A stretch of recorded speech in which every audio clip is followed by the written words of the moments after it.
We learned in the previous chapter that Miss Adachi was involved in the attack on Seiko when we were shown that she was with the Jiangshi and had received the text message from the plan's orchestrator.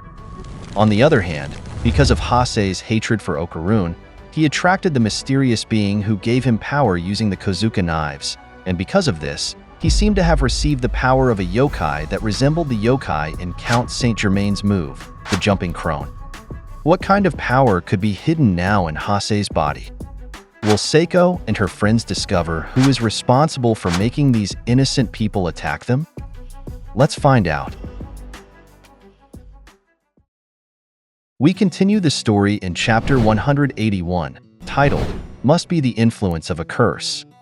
Here, as 3 female students were leaving through the gate, they were confronted by delinquents. Other students who were leaving saw this, which made them anxious. Inside the school, while walking out, Okarun said he was wondering if Seiko would take their training seriously, and Momo, who was on Vamola's shoulder, replied that it would be fine, and she even took Jiji seriously. Okarun explained that it was because Jiji had natural talent, and before he could continue being negative, Momo told him he was worrying too much. When they reached the doorway leading outside, they were puzzled to see a crowd of students gathered there. They heard comments from them saying it was scary, and it seemed like these people were looking for someone. When Okarun and the others saw what the commotion was about, Momo quickly noticed that the men at the gate appeared to be from Renjaku. One of the female students turned to Okarun when she heard this and asked if he knew them, to which he replied somewhat. The girl pointed out that because these people were hanging around the gate, everyone was afraid to go home, so if he knew them, he should do something about it. Okarun immediately agreed and said he would talk to them, which surprised their classmates, while Momo frowned and said these guys were a pain in the ass. They couldn't believe that he would personally talk to the Renkaju people, which enhanced his awesome image, and some were even worried if Vamola would be okay. When Okarun and the others approached them, he calmly and politely said they were in the way, but while he was explaining that their loitering was causing problems, he was immediately cut off when one of the older-looking men there glared at him while asking what this little shit was saying, while others were asking Vamola what her name was, to which Momo instructed her not to tell them, so she didn't. Before long, one of the Renjaku members recognized Okarun because of his glasses, and another shouted to their companions that they had found him. Then, someone exclaimed finally, and said that they made them go through a lot of trouble. A guy approached them and immediately asked where the tough chick who was with him was, to which all 3 of them stared at him.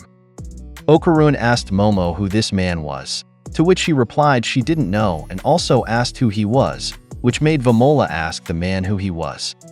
Because of this, the man removed his glasses and explained it was him, and he had just been in the hospital for a long time, so his hair had grown. Momo smiled and Okarun also realized who he really was, which made Momo shout that he was Zuma. She happily said that he was doing well now, but what were the glasses he was wearing for? Because of this, Zuma started to panic and ask where that voice was coming from, while Vamola was commenting that she was happy to meet him and Momo was trying to get his attention. Momo jumped up and down and waved her hands to make Zuma look at where she was, but he couldn't see her, so he started to get nervous because he said he was hearing voices here, which was starting to scare him. In response, Momo used her powers and kicked him in the face while shouting when would Zuma figure out the situation. Zuma caught her and was shocked when he saw how small she was and asked what had happened, while she said with a straight face that finally he could see her. Momo explained that she was small because of a curse. She said she had eaten treats from the cursed trunk. Momo was also puzzled by this because she remembered that Zuma had also eaten treats, but he was fine. Zuma told her that in fact, he was looking for her because of a curse, which caught her attention. He said that ever since the things they experienced happened, his eyes have gone bad. And while adding that there's a more important issue, he showed Momo an elderly man, whom Momo immediately recognized as the man from the cursed trunk. Zuma said his name was Daiki Hakono, and he was aging at an unnatural rate. He said his dad saw Daiki's house, and they went there together. However, when they arrived there, we were shown that his parents just got angry because they thought they were pranking them since Daiki wasn't supposed to be an old man. Zuma explained that only 4 years had passed since Daiki disappeared, which caught Okarun's attention. Momo remembered that this was because time moved faster inside the cursed trunk. Zuma continued his explanation, saying that of course they wouldn't believe that the person with them was Daiki. All he did was receive a gift from his parents for his birthday, and he liked it. If you thought about it, he said it was so sad. So, he decided that he wanted to do whatever he could to help him. While they were talking, we went to Aira and Jiji, where Aira asked where Okarun was, so Jiji answered that he said they would wait at the entrance. When they reached the door, they also found many students hanging around there. Jiji immediately asked what was going on. So some girls there explained that there were delinquents loitering near their gate, and Okarun went to talk to them about leaving, but they had been talking there for a long time. Jiji noticed Momo while she was standing on Zuma's palm, which worried him. Jiji acted quickly because he thought she was in danger and removed his uniform and bag. On Momo's side, while she was saying that she understood what Zuma said and for now they should go to their house, Jiji suddenly called out to her. Aira's hair coiled around Zuma's wrist, which surprised him, and Jiji immediately snatched Momo from his palm. Momo was being shaken inside Jiji's hand, while Zuma noticed Aira's approaching follow-up attack, so he quickly used his power to block her. They all stared at each other after Aira and Jiji's quick assault. Aira told them that Zuma was a power user, while Jiji ordered Okarun to watch over Momo, so Okarun tried to explain the situation, but it was too late.